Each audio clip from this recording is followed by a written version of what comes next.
Halo adik-adik semuanya, salam semangat belajar. Kembali lagi bersama saya pada video pembelajaran bahasa Indonesia. Semoga video ini dapat membantu adik-adik semuanya untuk mengikuti proses belajar mengajar pada sekolah masing-masing. Tanpa berlama-lama, kira-kira hari ini kita akan membahas apa?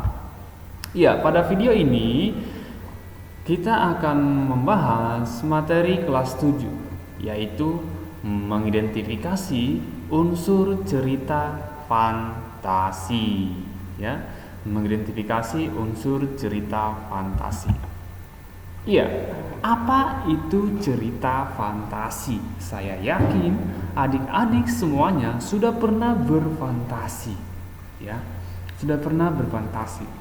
Cerita fantasi merupakan salah satu cerita yang sangat penting untuk melatih kreativitas kalian, ya. Berfantasi secara aktif bisa mengasah kreativitas. Kamu bisa menjadi penulis hebat. Apakah adik-adik tahu contoh cerita fantasi yang sangat terkenal di dunia, ya? Kalau kalian pernah dengar, mungkin kalian pernah dengar tentang Harry Potter, ya. Harry Potter termasuk cerita fantasi yang sangat terkenal di dunia. Jika di Indonesia kita memiliki penulis hebat, apakah adik-adik tahu, ya, bahwa di Indonesia juga kita memiliki penulis hebat fantasi yang menulis berbagai cerita fantasi. Di antaranya penulis hebat itu adalah Ugi Agustono dan Joko Lelono, ya. Jadi di Indonesia juga tidak ketinggalan seperti di luar, ya. Nah, apa itu cerita fantasi? Langsung saja. Cerita fantasi merupakan jenis cerita yang bersumber dari khayalan, angan-angan maupun imajinasi pengarang, ya. Jadi cerita fantasi ini merupakan jenis cerita narasi, ya. Jadi secara umum, ya, secara umum cerita fantasi terbagi menjadi dua bagian, ya. Secara umum cerita fantasi terbagi menjadi dua bagian, di mana yang pertama adalah fantasi aktif, yaitu fantasi yang dikendalikan oleh pikiran dan kemauan. Nah, contohnya seorang pengarang, seorang pelukis, dan penulis. Pertanyaannya, apakah lukisan bisa dijadikan fantasi? Apakah gambar bisa dijadikan fantasi? Ya, tentu saja bisa, ya. Kamu bisa mulai menggambar bukan berdasarkan objek yang kamu lihat. Kamu bisa melukis bukan berdasarkan objek yang kamu lihat, berdasarkan imajinasimu sendiri. Itu dikatakan fantasi. Fantasi aktif, ya. Kemudian yang kedua ada fantasi pasif, yaitu fantasi yang tidak dikendalikan. Jadi seolah-olah orang yang berfantasi hanya pasif sebagai wadah tanggapan-tanggapan. Contohnya itu melamun, ya. Tentu kalian semua sudah pernah melamun, ya. Mulai dari hal-hal yang sederhana hingga yang luar biasa sudah pernah kalian lamunkan. Nah, kira-kira ciri umum cerita fantasi apa-apa saja, ya? Ayo, siapa di antara kalian yang sudah pernah mendengarkan ciri-ciri dari cerita fantasi? Nah, pada video ini saya akan berbagi dengan adik-adik semuanya. Ciri umum yang pertama pada cerita fantasi adalah adanya keajaiban, keanehan, serta kemisteriusan. Nah, mengapa dikatakan demikian? Pada cerita fantasi, ceritanya mengungkapkan hal-hal yang supranatural kemisteriusan serta keajaiban yang tidak dapat ditemukan pada dunia nyata. Ya, pada cerita fantasi, hal yang tidak mungkin itu bisa terjadi. Ya.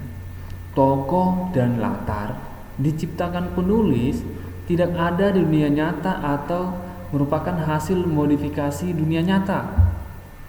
Tema fantasi adalah magic, supranatural, dan futuristik.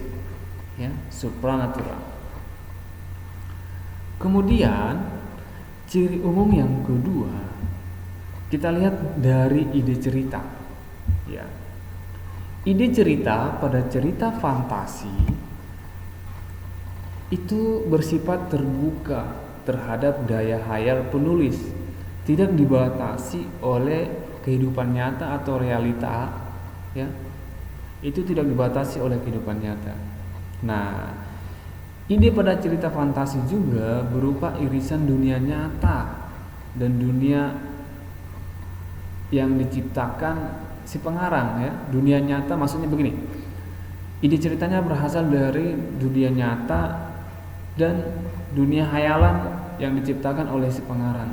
Nah, ide cerita terkadang bersifat sederhana tapi mampu menitipkan pesan yang menarik. Ya.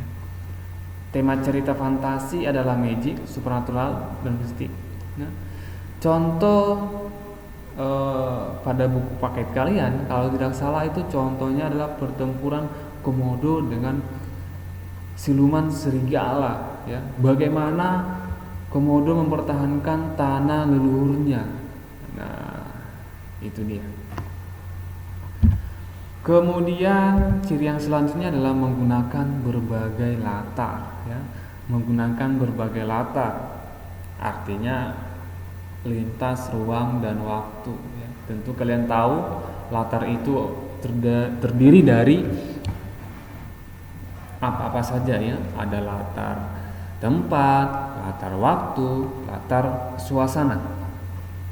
Nah, peristiwa yang dialami tokoh berada pada dua latar, yakni latar nyata dan latar yang tidak nyata.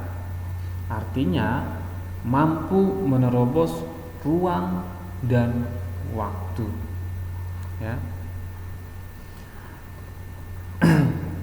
Alur dan latar cerita fantasi memiliki ciri khas, ya, dari cerita yang lain. Rangkaian peristiwa cerita fantasi menggunakan berbagai latar yang menerobos dimensi ruang dan waktu. Misalnya, tokoh Nono bisa mengalami kejadian pada beberapa latar. Latar waktu liburan di satu tempat, kemudian latar zaman penjajahan Belanda pada zaman dulu, ya, dan sebagainya, ya. Jalinan peristiwa pada cerita fantasi berpindah-pindah dari berbagai latar yang melintasi ruang dan waktu. Saya kira cukup paham, ya, untuk ini. Kemudian ciri selanjutnya, pada cerita fantasi tokoh itu bersifat unik, ya. Mengapa dikatakan unik?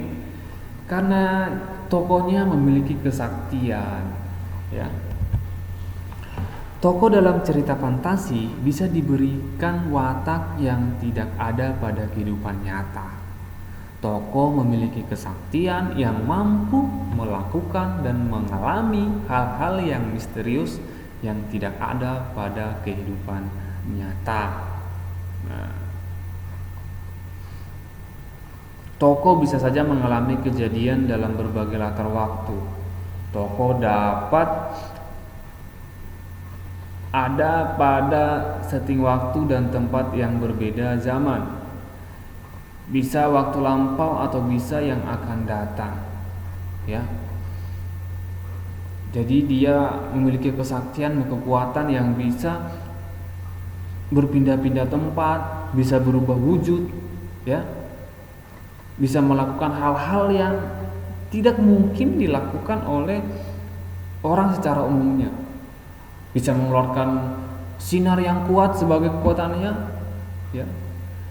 Bisa mengeluarkan suatu senjata secara tiba-tiba, tidak tahu sumbernya dari mana, ya. Tentu kalian lebih ahli tentang yang namanya kesaktian ya, adik-adik semuanya.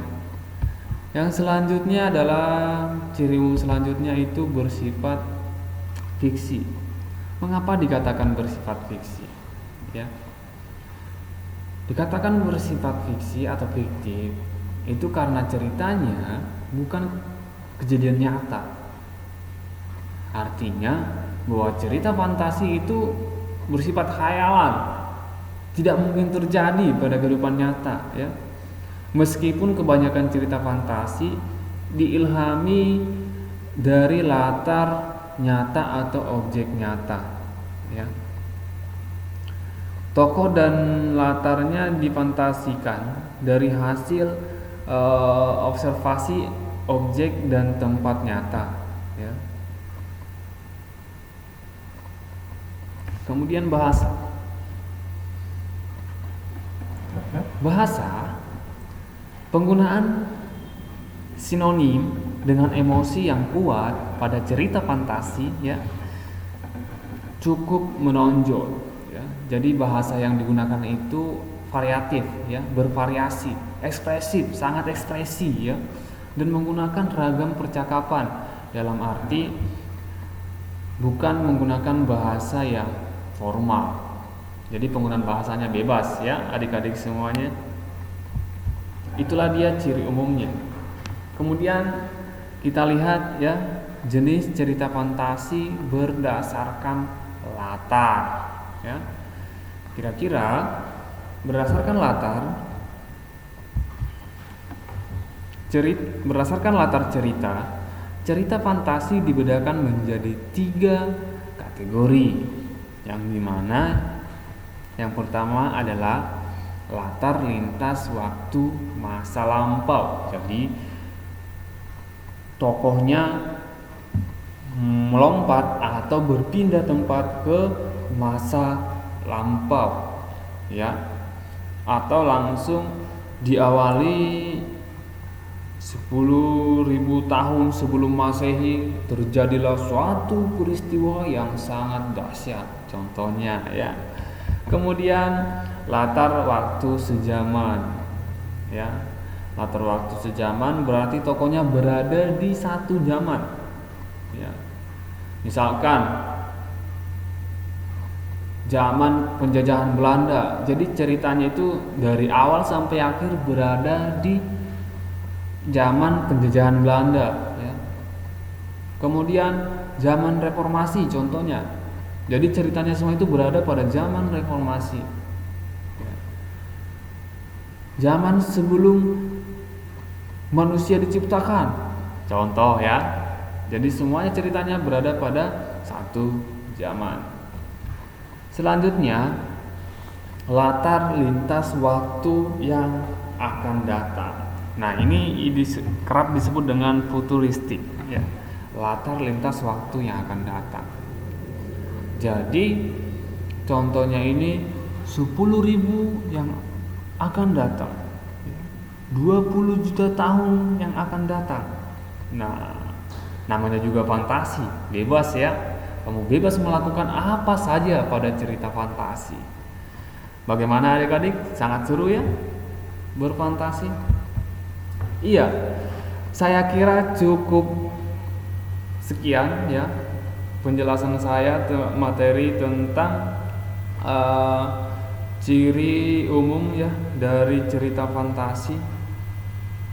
Semoga video ini bermanfaat untuk adik-adik semuanya, ya, mengidentifikasi unsur cerita fantasi. Semoga berkesan untuk adik-adik semuanya. Jika ada kesalahan kata, saya mohon maaf, dan jika ada penyampaian materi saya yang kurang tepat, saya harap koreksinya demi membangun pengetahuan kita bersama, ya. Cukup sekian dari saya. Salam semangat belajar.